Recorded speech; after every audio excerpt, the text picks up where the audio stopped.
Our guest today is Ed Hearn, who is the author of Conquering Life's Curves. He's the 1986 New York Mets World Champion. It's 10-year anniversary this year. After that event, he was traded to the Kansas City Royals. And when the general manager made comments about Ed Hearn, he said that this guy is solid in every way and could be our catcher for the next 10 years. He had an unbelievable, promising career ahead of him. And then adversity strikes. He had a pain in his throwing shoulder that required reconstructive surgery, and he kept bouncing back from the majors and minors, and for 3 years just couldn't get anywhere with his career, and ended up really had to resign from the profession. But that's not the adversity that struck. A short 3 months later, he was diagnosed with 3 life-threatening illnesses, which made his shoulder injury pale in comparison. Thank you for joining us, Ed. Tell us a little bit about what totally turned you around. What was that turning point? Well, I'll tell you how far down I went. Some of the medications that I have to take, I take 32 pills a day, about $50,000 of oral medication a year. And when I began taking those after the kidney transplant that I had in April of '92, some of the side effects can be depression and mood swings. And I went into very, very deep depression. But what turned it around for me was, number one, I recognized that I had a problem, that I had to do something about it. I went and got some therapy and talked with a professional. He gave me some medication that really helped me. The second thing I did to help myself was I had always heard that if you fill your mind with positive things, you can actually change your thought process, the subconscious mind. And so I became a tape junkie. Mm-hmm. And I listened to Zig Ziglar, Earl Nightingale, Dennis Waitley, all the big motivational speakers. Everywhere I went in the car, I fell asleep every night listening to them. And after a while, these things began to become a part of me. And it began to lift my spirits, and I began to think of things a little more positively. And then finally, the third thing that really gave me a little hope was that I was invited to speak at a Rotary Club here in Kansas City by a former Chiefs player. And I went and did the old 20-minute rubber chicken talk, and I really didn't want to go. I was still depressed, but my buddy kind of insisted, so went down there, and after I was done, a man came up to me, and he was the president of a National Speakers Bureau. And he gave me his card, and he said, "Man, you have a great story for an old jockey, tell it well, and corporate America will pay you to do this because so many people are facing challenges in today's world, and they're just getting eaten up." That day I went home and told my wife, I said, today a man told me that I might be able to have a big impact on a lot of people. And I thought, this is kind of cool. I really thought it was a neat idea. You mentioned Zig Ziglar, and he always talks about you can get anything you want in this life if you help enough other people get what they want. That motivation for you to go out and help people seemed like... There you go. Boy, that's the theme I live my life by. You can have everything in life you want if you just help enough other people get what they want. And, when I go out and speak today, certainly I get paid nicely to go out and speak, but some of the greatest paychecks are the emotional paychecks that I get when people will come up to me afterwards and they'll say, I didn't want to come to this meeting. It was mandatory. We have these things all the time, and it just gets so boring. But, man, I'm glad I came today because you really touched me, and you just had a tremendous impact on my life today. Oh, man, it doesn't get any better than that. And, if I had never had the shoulder injury, if I had never gotten sick, I would never have the opportunity to do what I'm doing today. And I could have played 20 years in the big leagues and not had the opportunity to impact the lives that I do today from the speaking platform.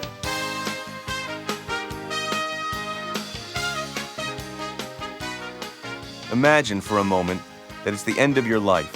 You're in a large room in your custom-built mansion with priceless art on the walls. You're lying on satin sheets in a brass bed, covered by a goose-down comforter. All around you are precious jewels, expensive trinkets, closets full of designer clothes, drawers of money. What's wrong with this picture? You're all alone. Is that success? Most of us would answer, no, of course not. Yet we sometimes get so caught up in the pursuit of things, we forget what's really important in life. As I'm sure you've realized by now, this is not a program about being poor but happy. Neither is it one about making millions of dollars. It's about using everything you've been given, everything you can get, and doing something worthwhile with it.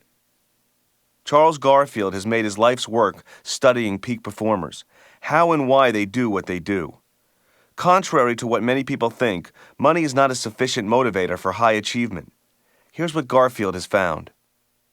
Money is necessary. Anyone who says it isn't doesn't live in the same world as the rest of us. But there are clearly more powerful motivators: recognition, challenge, personal development, life fulfillment. There are all sorts of things that are more powerful than money. Money is a resource that allows you to get the other stuff. Many people just work for money and they don't have a clue as to how that money translates into a higher quality of life. There's a tremendous difference between money and wealth. Now, anybody can quest after money. It's just collecting dollar bills. Some people get a lot, some people get a little. Wealth is understanding what the money translates into in terms of improving the quality of your life. People always start talking about success saying, I want the Rolex and I want 3 luxury cars and that boat. And you find them not using them, not enjoying them. And they say to themselves, I think I climbed up the ladder, but it was up against the wrong wall. Not too long ago, a very popular slogan was plastered on bumper stickers, mugs, and T-shirts around the country. It read, "He who dies with the most toys wins." There are times when we all feel that way. But if you've been listening, you know that no one interviewed for this program repeated this sentiment. Money was always the byproduct of their achievements, the bonus they got for a job well done. None of these successful people started out wealthy. It's not as if they don't care about or can afford to be without the financial rewards, but in the end, it's not what they care about most, nor is it how they define success. My own definition of success has changed over the years. Early on, I thought it meant possession. But now that I have my own business, now that I have a family, now that I've met and worked with so many truly successful people, success means something very different to me now. Now I know I'm being successful when I can give something back to other people. Whether it's a helping hand, an idea, a tool, or a technique, anything that makes their lives easier or more fulfilled. Even spending more time with my family and my children is how I define success, the more time I can give back to them. My thinking really started to turn around when I read this quote in William H. Danforth's book, I Dare You. Catch a passion for helping others, and a richer life will come back to you. Whenever I find myself getting off track, I realize that my center of focus is turned inward, towards selfishness. As soon as I turn myself around, everything comes back to me tenfold when I focus on helping others. The more I can enrich other people's lives, the greater my success becomes. There are many, many ways of giving back. You can give to charity or do volunteer work. I also give back by helping other people in seminars or through books and on my radio program. You can mentor someone starting out in your profession. You can compliment people, say please and thank you, treat people kindly and honestly. But you can't even begin to give back unless you're giving yourself the very same treatment. When your goal is to be the best that you can be, you can help others do the same.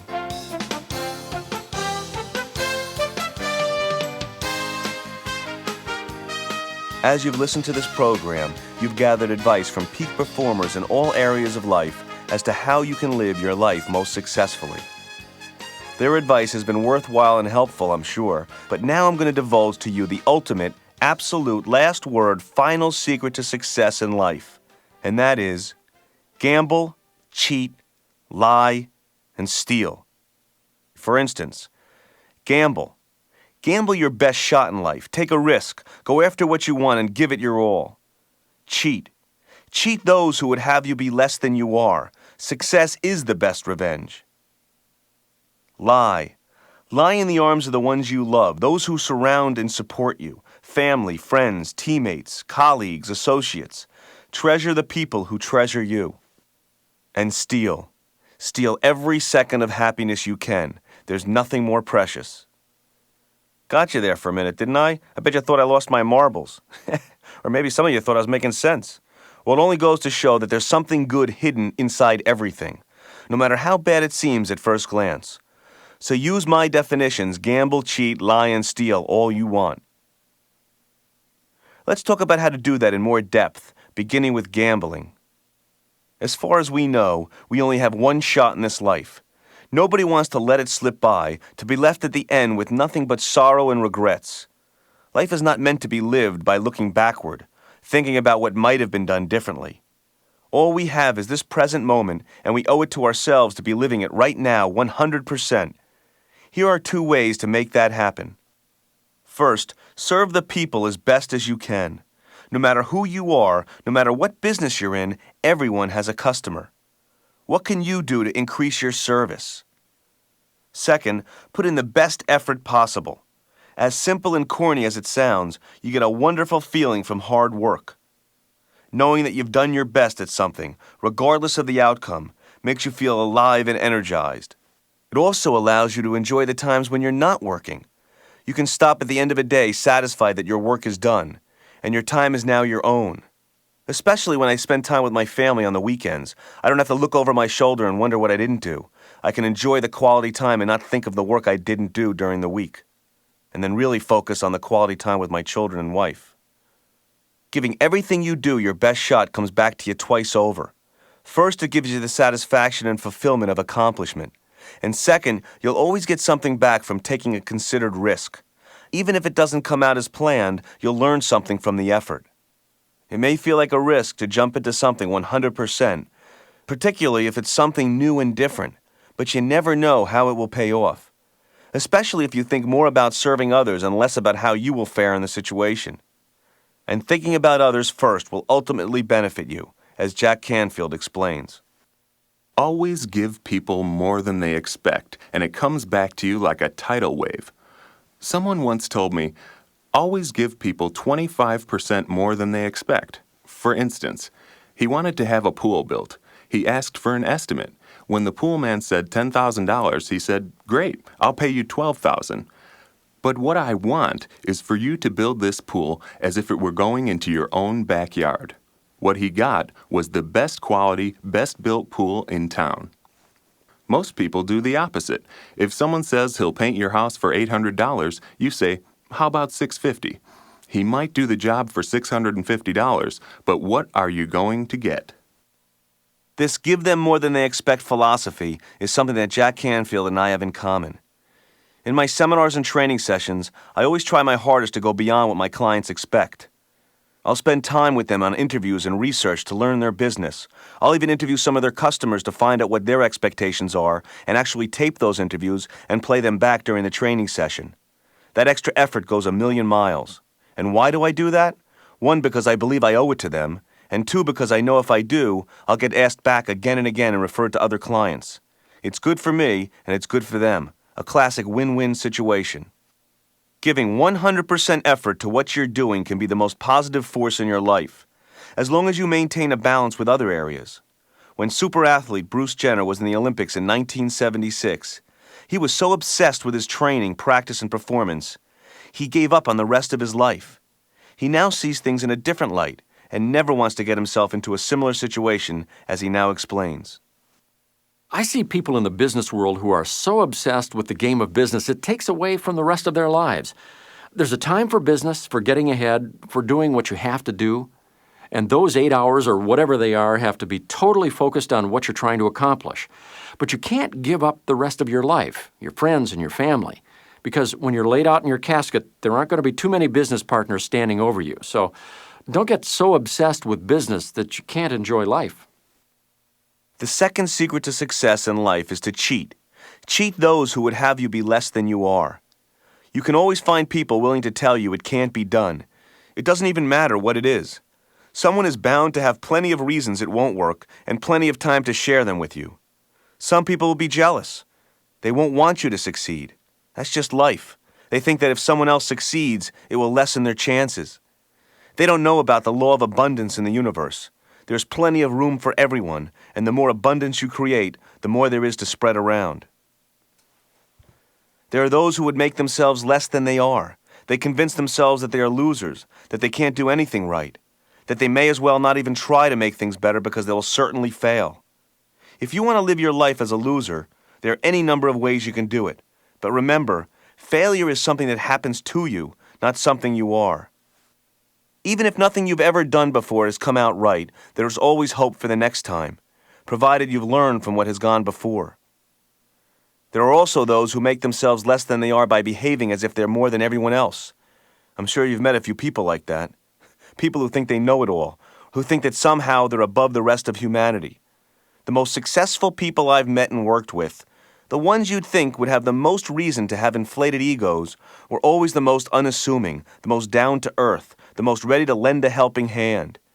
It's easy for success to go to your head, and you have to work consciously to prevent that from happening. You can learn from both sides, the positive and the negative you see in other people. If you don't like how someone else deals with his or her life, learn from what you see. Conduct your life differently. Forget about those who would have you believe that you must be selfish to get anywhere. Don't be influenced by those who don't understand the concept of sharing, of giving back. Make your own decisions about how you will live your life. We often think that in order to get ahead, one has to be cutthroat and concerned only with self-preservation, especially in the corporate world. You might think that as the CEO of Energizer Battery Company, J. Patrick Mulcahy would be steeped in the dog-eat-dog philosophy. Not so. From his point of view in senior management, people get ahead by helping others get ahead. Here's what he's learned. In the corporate world, you're always networked. You're linked to the success or failure of other people or of the organization. Therefore, unless you're exceptionally brilliant or the founder of the company, you have to recognize that you're simply one part of the total body, and that you're much better off trying to help others succeed rather than stepping on them in hopes that they'll fail. This is teamwork at its best. It's how the most effective teams work in any situation.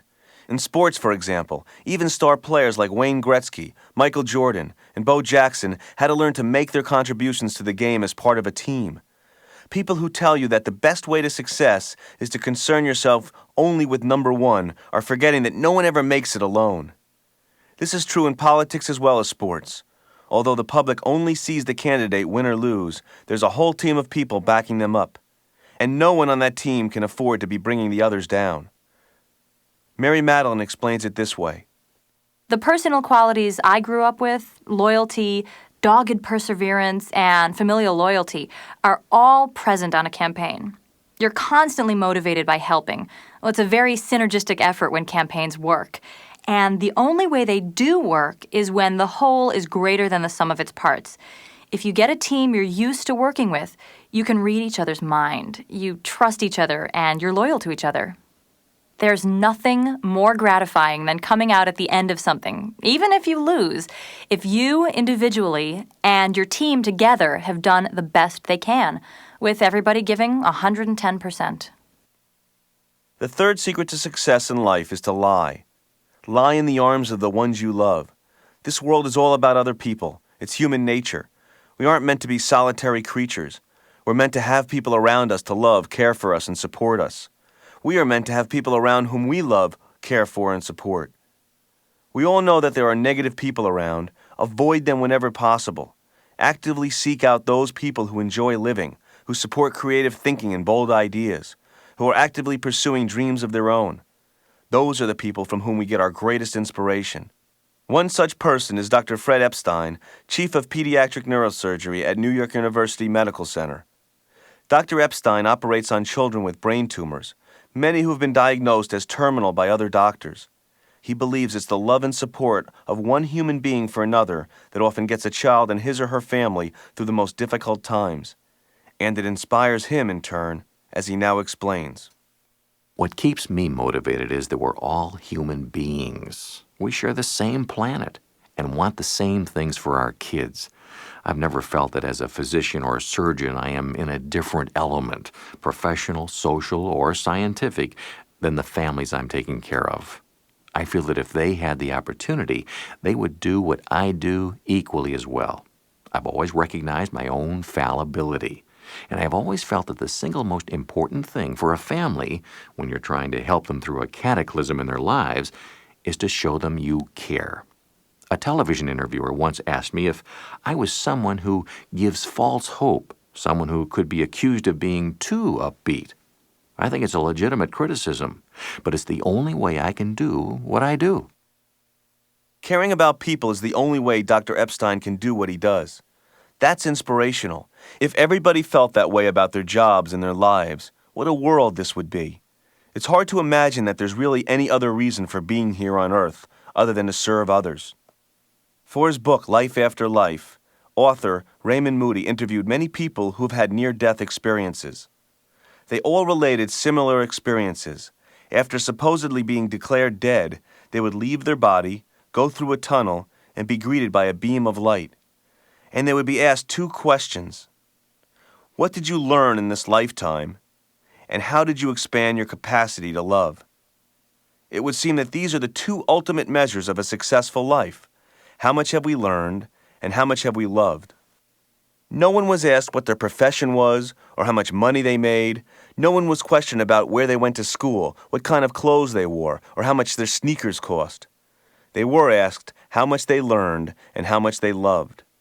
It's important for all of us to have people in our lives with whom we can communicate, people who will be there for us when we need them.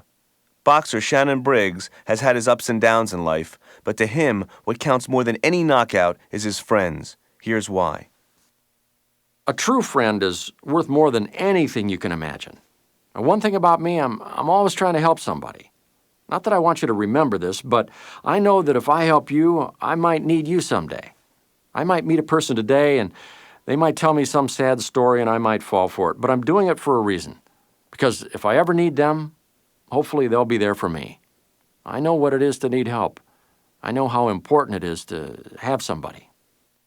Sometimes we don't even realize that there are many people around us who are willing to give support. Take a good hard look at the people in your life. There are probably many folks who have been reaching out over the years, saying, "Try it, come on, go for it. Here, let me give you a hand." Even in tough times, even in poverty and pain, there are always people around you who are willing to walk at least part way down the road with you. We have thousands of opportunities to be kind to others, to reach out to strangers. We've always got that ability within us, regardless of our environment or our position. And when we utilize that ability, the energy that is released is truly unbelievable. The fourth and final secret to success in life is to steal. Steal every second of happiness you can get. The person who uttered "life is too short" should get an award. Life is full of heartache and tragedy. That's the way it is. We can change our circumstances to a great degree, but we can't change everything that happens. We have no choice but to make the best of it. There's no alternative. Life is precious. We often forget that, and it takes a jolt to the system to remind us. Sometimes you can get a jolt unexpectedly. A company I had consulted with for several years recently hired a new training director. The CEO of the company told me it would be a good idea to introduce myself to this person and let him know about the work I had previously done. I did that. We had a meeting. We got along great. I kept in touch, wrote him a follow-up letter, told him I would be glad to help him in any way I could. He was to get back to me within 30 days. 2 weeks later, I received a phone call from someone in the company telling me that this man had passed away over the weekend. I hardly knew the man, but the shock of his passing away made me just stop and think. And sometimes that shock makes you realize that there really is no time to waste in anger, in hatred, or in useless worry. It often takes such a dramatic event to make us realize that life itself is the most precious possession of all. This is exactly what happened to Jack LaHave, founder and president of Remarkable Products. In 1969, Israel was involved in a war of attrition with Egypt following the Six-Day War. The fighting went on for months and months, and the casualties piled up. As an officer in the Israeli army, LaHave had to serve in the Suez Canal. Listen closely as he relates what happened during one especially memorable day during the war. We were shooting at each other in an absolutely crazy battle. All that separated us and the Egyptians was the Suez Canal. 200, 250 yards of water. All of a sudden, through the periscope, you could look through a periscope from the bunkers into the canal, and I look and I see something that I've never seen before. 2 huge whales flipping in the water, calmly swimming in the Suez Canal. I said to my guys, "Stop shooting." And all of a sudden, the Egyptians did the same thing on the other side. All of us raised our heads, looked into the water, and for a 10-minute period, there was absolute awe. Everybody stopped what they were doing, which was fighting and killing and shooting and bombing, and looked at this miracle of nature going by, tranquil, like it had nothing to do with the war between us. And I'm standing there, a very young person, and I said, "Look what 2 whales can do to 2 nations." It's vividly, vividly strong in my mind. As the whales headed south and disappeared from us, slowly, all of us went back to the bunkers. A very good friend of mine, another young officer, stood out there and kept on looking. I was standing next to him, but a little bit lower. I screamed to him, "Get down!" But I was too late. Within a tenth of a second, which is all it takes in a war, a bullet went through his head, and he was dead. Something very strong happens to you in life at that moment. In a wartime, you really make close friendships with people. And in 1 second, a friend is in your arms, and he's dead.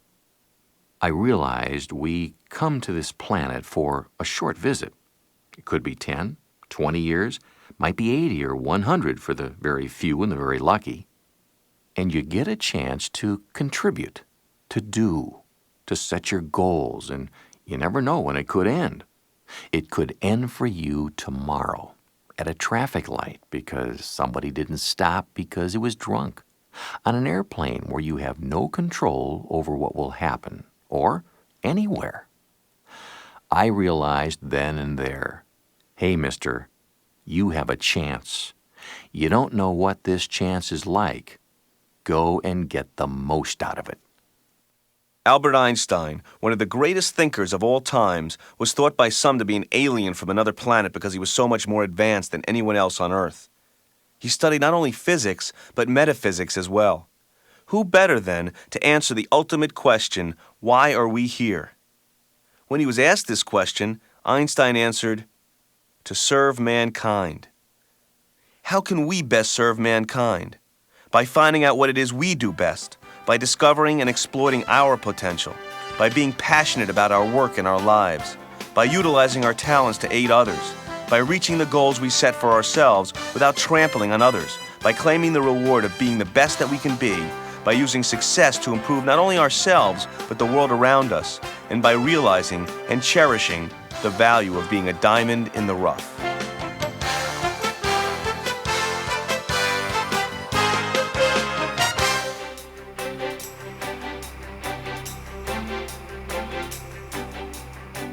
We're almost at the end of our adventure together. Of course, your adventure is just beginning. For that reason, this last session will focus on keeping you motivated and inspired with the key points we've covered in this program. You can listen to this review at any time to boost your confidence and refresh your memory regarding the 10 diamond facets of success. After the review, you'll hear some more segments from my radio interviews. It never ceases to amaze me that there's so many ways each individual's diamond potential can shine through. All top achievers interviewed for this program had to face some tough obstacles along the way, and they're all of the opinion that if they can make it, anyone can. What it takes to be the best is simply giving your best. So keep your diamond facets shine with the essentials you're about to hear, and enjoy the rewards you're bound to receive.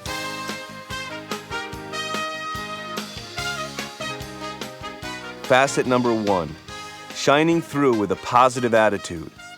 Remember the 3 Ds of a positive attitude: discipline, desire, and dedication. Remember where Brahma hid the divine spirit. Look to yourself to be your own greatest mentor. Do your research, make things happen, find your inner strength. Surround yourself with markers of success, key achievements or goals, or anything that can focus you on the positive when things get tough. Facet number 2, creating diamond opportunities. The key to coming back when you're slowing down is all in the hustle.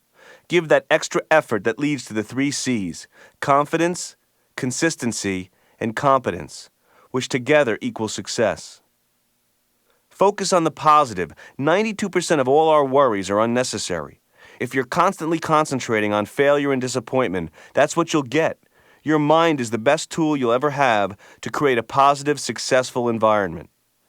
Failure is the ultimate learning tool.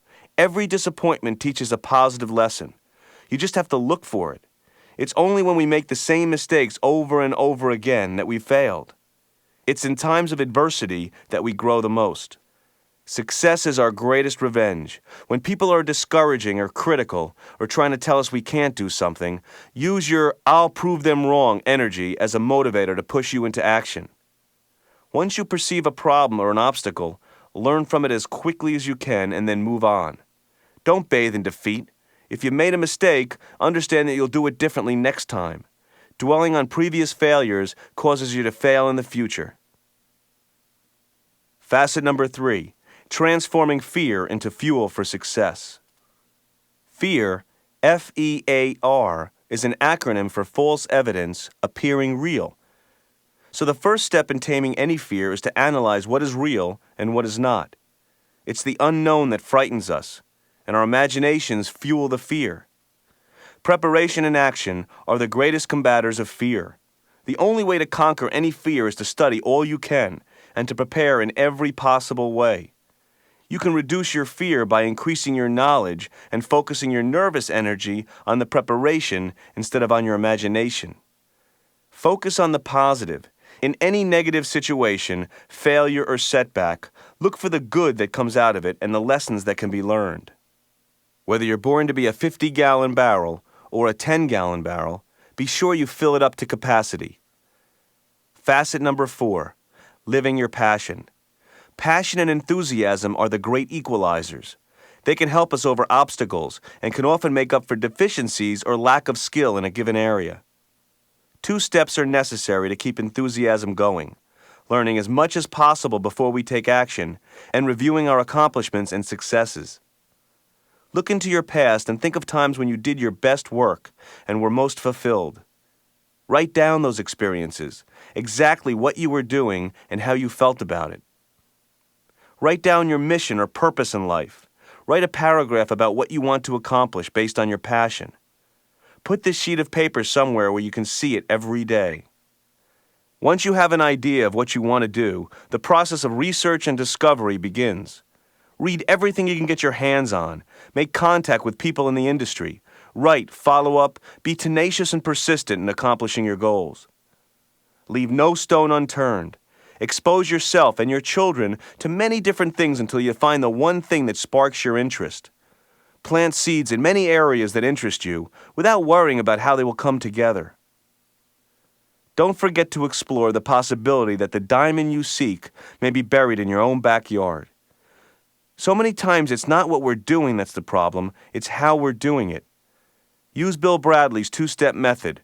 First, learn as much as you can about your area of interest, and second, do it to the best of your ability, 100% at all times. And also, don't forget William H. Danforth, founder of Ralston Purina, and his motto, be your own self at your very best all the time. Facet number 5, putting effort into everything you do. The major antidote for depression is action. Give 100% all the time. Ask yourself after every endeavor, did I give my best? Knowing you put in your best at work allows for that guilt-free pleasure of enjoying your leisure time. Remember that luck is when you're learning, when you're working harder than the next person, when you're putting in that extra effort. Other people see luck in the wrong place. They see it in the positive outcome. Well, we know where it really is. It's in the hard work and effort. Practice resistance training for the brain. Whenever you're doing something that's tough and painful, but must be done, remember that what we resist the most is what builds us the most. The kite rises against the wind, not with it. See, that's what builds character. That's what helps us when we're suddenly hit by an obstacle. We build our substance and stamina through the resistance training. It's getting through the tough little steps and stages that builds character, not going over the finish line. Facet number 6, mining your brain power. Each of us is an individual with unique talents and untapped potential. There's no point in comparing ourselves with others. If we want to grow, we need only compete with ourselves. Our obligation on earth is to discover and utilize our own uniqueness. You become what you think about. Choose your influences and your surroundings as you wish your life to be, and know that as ye think, so shall ye become. Use your mind to visualize future events. Focus on a successful outcome. Mentally rehearse any new job or task as you physically practice it and you're preparing for success. Apply creative thinking to any problem that might arise. Remember, everyone has a creative mind. Keep yours pumped up with creativity exercises. Facet number 7, learning how to learn. When you want to learn something new, remember that activity is more effective than passivity. Don't just read and highlight, read and rewrite in your own words, verbalize your thoughts on the subject to someone else. Make sure that practice sessions reflect reality. Practicing in unreal circumstances makes it difficult to repeat performance in real life. We're learning all the time. When we put in one new piece of information and add it to another piece, we get more than just two pieces of information. We learn by association. The more experiences we have, the more associations we have on which to attach new information. Facet number 8, setting goals for high achievement. Remember the Passion Plus equation for goal setting. Make sure there's a passion tied to your goal. The more passionate you are about the goal you're trying to achieve, the greater your chance of achieving it. Remember the 5 steps of setting goals. Goals, as an acronym, GOALS. G. Gather as much information on your goal as possible. Speak to people in the industry. Read books on your subject, anything you can to understand that totally. O. Organize a step-by-step plan of how you're going to go about achieving your goal. Daily, weekly, monthly, specific goals written down. A. Action. Nothing replaces massive action in helping us attain our goals. L. Look back and learn. Readjust your goals. They're not etched in stone. They can be changed. Find out new ways to do it differently because maybe you learned something from the action you've taken. S. Set new ones. That's what pulls us forward in this life. Constantly setting new goals to keep us on track. If you set up a goal that's difficult to reach or too much to handle all at once, break it down into small steps that are achievable one by one. Remember, by the mile it's a trial, by the yard it's hard, but by the inch it's a cinch. As we make these steps smaller to climb on our way to our goal, the easier it becomes. Create a map board or some type of goal board. A board is a visual reminder of what our goals are and the steps we have to take every day, week, and month. It also provides a subconscious reminder so that your goal is in your mind even when you're not looking at the board. Understand the 3 criteria for setting goals. A goal has to have personal value to you. You need to be willing to make a commitment to reach this goal, and you need to understand the benefits of reaching your goal. Facet number 9, surrounding yourself with positive role models. Make careful choices about whom you wish to follow. Follow the follower is a lonely and potentially dangerous game. Look for people whose values match your own and who have achieved excellence in their field. Surround yourself with models of success. You become what you think about. If you surround yourself with positive images, you will find yourself moving in positive directions. Keep your ears, heart, and mind open. There are so many people around who are willing to teach us if we are willing to learn. It's sometimes easier for others to see things we're unable to see, so don't dismiss someone's advice or opinions without first giving them careful study.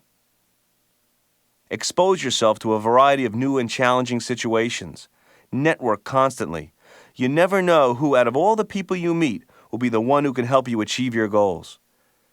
Facet number 10, the value of service. At the end of his or her life, no one ever said, "I wish I spent more time at the office." The secret to success is to gamble, cheat, lie, and steal. Gamble your best shot in life. Dare to take risks, to live the adventure you are meant to live. Cheat those who would have you be less than you are. Surround yourself with those who would buoy you up and encourage your growth and success. Lie in the arms of the ones you love. In the end, all we have is one another. Don't take the love you give or the love you get for granted. And steal every second of happiness. Live every day as if it was your last, for you never know when that day will come. Live in the present moment. The 2 ways to make that happen are first, to serve the people as best as you can, and second, to put your best effort into everything you do. Always give people more than they expect. Remember the test you will be given at the end of your life. Here are the 2 questions you'll need to answer. What did you learn in this lifetime? And how did you expand your capacity to love?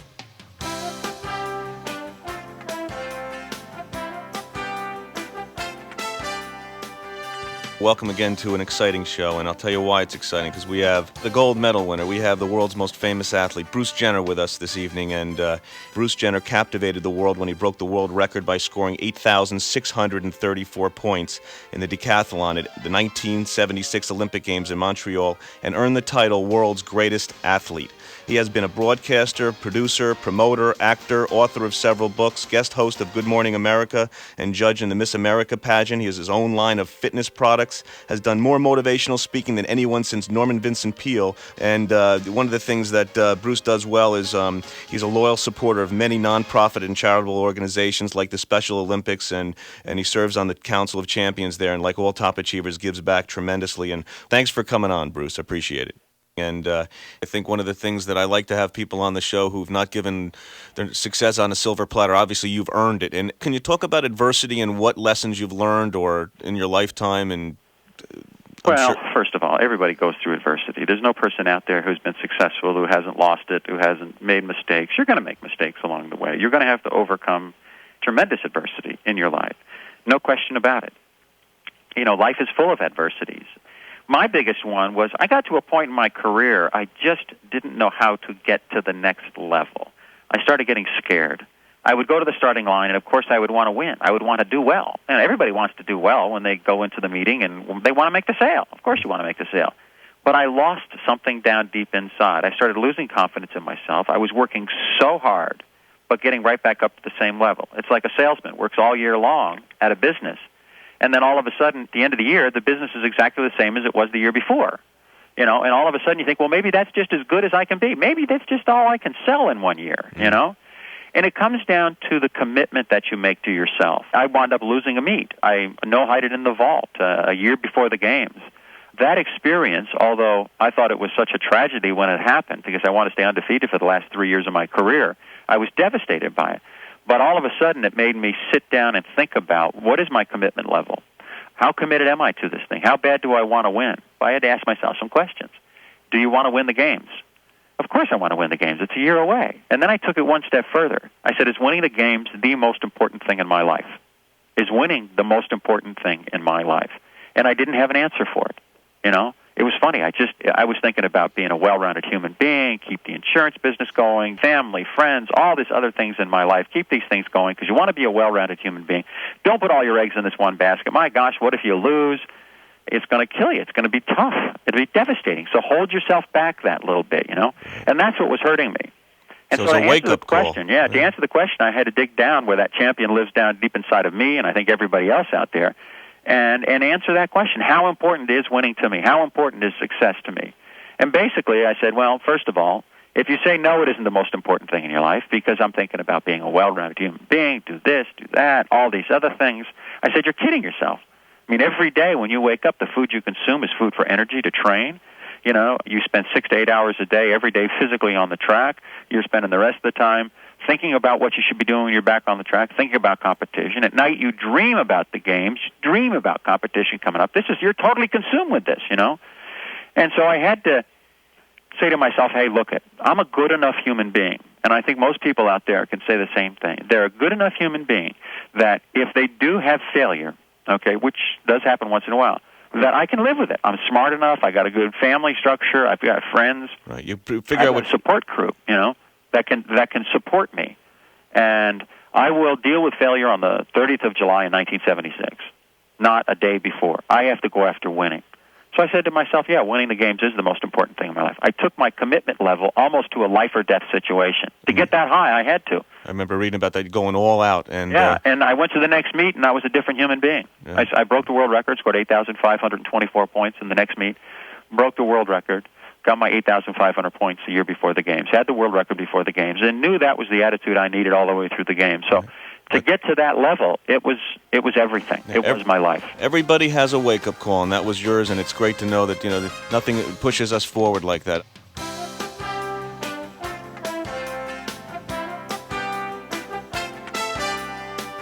This is Barry J. Farber with Ron Hemmelgarn, who's one of America's most successful entrepreneurs. He's the president and owner of Hemmelgarn Racing, Inc., which pretty much runs the team that won the Indy 500. And thank you for joining us tonight. Happy to be here. You talk about an industry with computers and advancement and so much sophisticated techniques to run a race like this.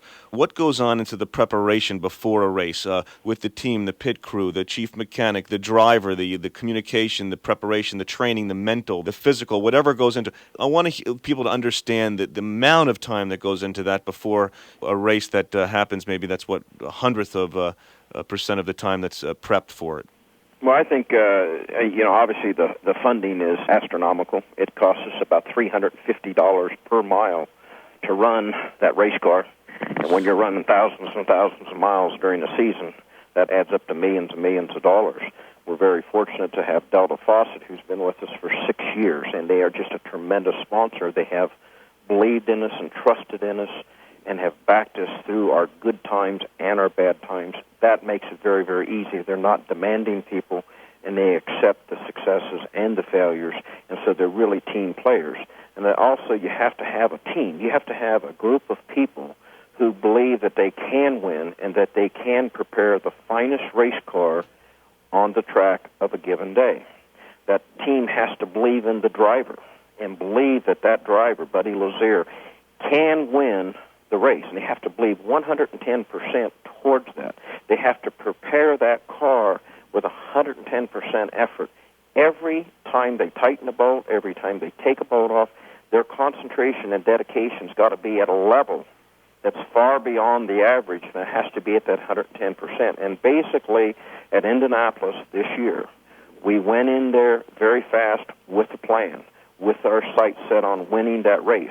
Buddy and I talked about winning that race last fall, back in November, December. We actually talked about winning that race, that we could win that race. And we as a crew, we talked about we could win that race. As we got near to the race on Carburation Day, which is a Thursday before the race itself, and it's our last day to practice, at that time I realized that we truly had the best race car on the track. And knowing that you got the very best, that you can go any place on that racetrack with your car and your driver, you can win the race. And knowing that, it was a lot of preparation and thought. And again, now I know what we can do it, and Buddy knows he can do it. Now we have to make the crew realize how important. And I remember on Saturday before the race, I had a team meeting, and I brought everybody in, and I told them very, very simply that we had a car that could win the race, and the only thing that would ever beat us is ourselves. Right. That if we allow ourselves to get down, if we doubt ourselves one bit, if one team player thinks we cannot win this race, we could lose this race. And we had to get a commitment from everybody. And then afterwards, Buddy and our team manager, Lee Koonsman, and our engineer, Ron Dawes, and also with Bobby Unser, who'd won that race 3 times. We sat down, and we actually, for 3 hours, talked about and planned out that race, step by step, everything that had to be done in order to win the race. And what's really great is all of our plans and all of our thoughts and all of our determination of winning that race on Sunday went down exactly as we planned. There was not one thing that did not happen. Our pit stops were very, very good. We had the least time in the pits on all our pit stops than any other team. Everybody did their job at 110%. And whether you're running a race car, whether you're running a health club, whether you're running a finance company, it doesn't matter. If you can get your employees dedicated and to give 110%, you can be the very best in any industry, in any profession. The only problem is to get to that level of concentration and dedication. Right. It's so much effort, so much time, that's the thing that keeps people from winning.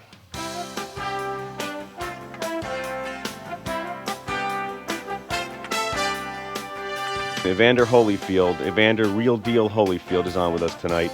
I wanted to start off with the tip of the week that ties in right to Evander Holyfield's background and how he's become successful. It's a kind of a quote by Jacob Riis that really wakes people up sometimes, and if we're in trouble or, it says here, when nothing seems to help, I go look at a stone cutter, hammering away at his rock perhaps 100 times without as much as a crack showing in it. Yet at the 101st blow, it will split in two. And I know it was not that last blow that did it, but all that had gone before. And so many times we don't see how success is in all the extra hours, the preparation beforehand. And that's exactly how Evander Holyfield became a world champion, heavyweight champion. And I wanted to also tell you a little bit about his book that just came out. It's called Holyfield, the Humble Warrior. It's written by Evander and also his brother, Bernard Holyfield, who did a tremendous job. I read this in 2 flights from here to Florida and back. Once you finish this book, you feel like you've got some major lessons about success that Evander's going to talk about. And it talks about how faith, endurance, tenacity, never giving up, and people out there maybe who are told they can't do something or have deficiencies or problems in their life don't realize that, effort, enthusiasm, and tenacity can make up for all deficiencies. I wanted to talk about your coach, your first coach, when you were looking into the gym, onto the ring, and this was something that just amazed you. And how old were you, Evander? In your teens, early teens? I was 8 years old. 8 years old. Yes. And looking into that ring and just really excited about it. And how did you you first met Carter Morgan? What lessons did he teach you over the years? What different is that when I got in there, he told me that I had to be on a boxing team and I would have to train hard and all that. Now, hard work wasn't a foreign thing to me because my mother believed in hard work, and I was one of the type of kids at that time loved rugged things. I always wanted to do things that other people couldn't do, but this man here was very charming, and he was an older guy, and he gave me the goal of being the heavyweight champion of the world. He told me that I could be the heavyweight champion of the world at 8 years old. I remember in the book he was saying that, and you ran home, and that's all you had in your head for weeks or forever, I guess, right? Well, yeah, and then I told him I was just 8, and he told me, he said, you won't always be 8. And I told him I weighed 65 pounds, and he told me that I wouldn't always be 65 pounds, which is true. See, when he said if I didn't quit, that was up to me. Everything else was going to happen, but if I didn't quit, I would be able to reach that. So that's a commitment that I had to make myself personal if I want to be the heavyweight champion of the world. And he taught me about, no one is born being the champ, meaning that you have to learn, meaning that he had to transfer his knowledge to me. And in the point of doing that, I had to listen to him and I had to follow directions. And I learned to listen, learned to follow directions, and all together, I became the heavyweight champion of the world.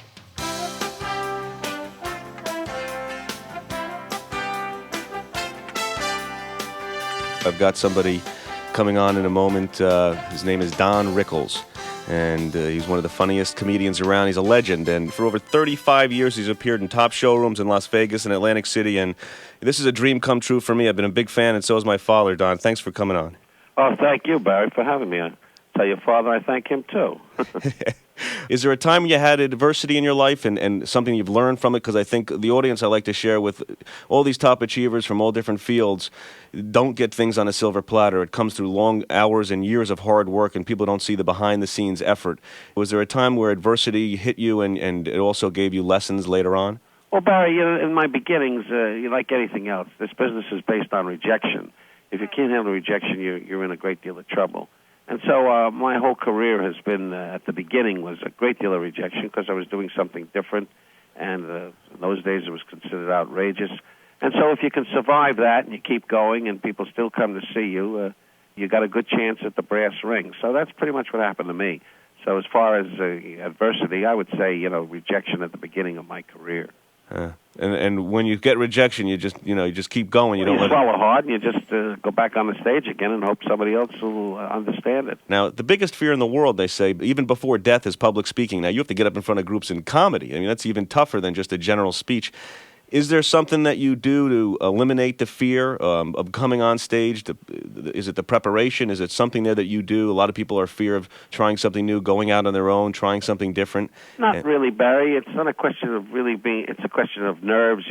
You always, in all the years I've been in the business, before I go on, I get a little bit of stage. I don't want to say jitters, but a little bit of tension, and I think that's good because that gives you the energy and the excitement to be a good performer. So it's not a question of that. It's over the years you do it, and it becomes part of you. And so it's like a boxer. Before the bell rings, I'm sure he's a little uptight, and as soon as he gets out and hits the stage, it all disappears, and you do your thing. Is there anything, last thing you'd like to say? Again, the show is about people who have had tremendous adversity in their lives, top achievers, all different fields, and they come on and they talk about something that maybe they can give the audience an uplifting event. You know, maybe people are going through some tough times. Is there anything that you'd like as a lasting message? I know we have a few minutes left. Well, it's not really a message unless I'm going to be a rabbi, and I don't plan to be. But I really think, Barry, that the best thing is just when you think it's the bottom of the well or you're down a lot, that you look up, and if you got all your faculties and your health is going pretty good, you should say, hey, I'm happy the way it is now, and anything else is a bonus. So I think basically when you get to up in years, that if you keep your health, and when you're a young man, if you think you're down and things aren't going right, that you always be an optimist and never look back and think of the bad things. Only think of things that are possibly good to happen to you.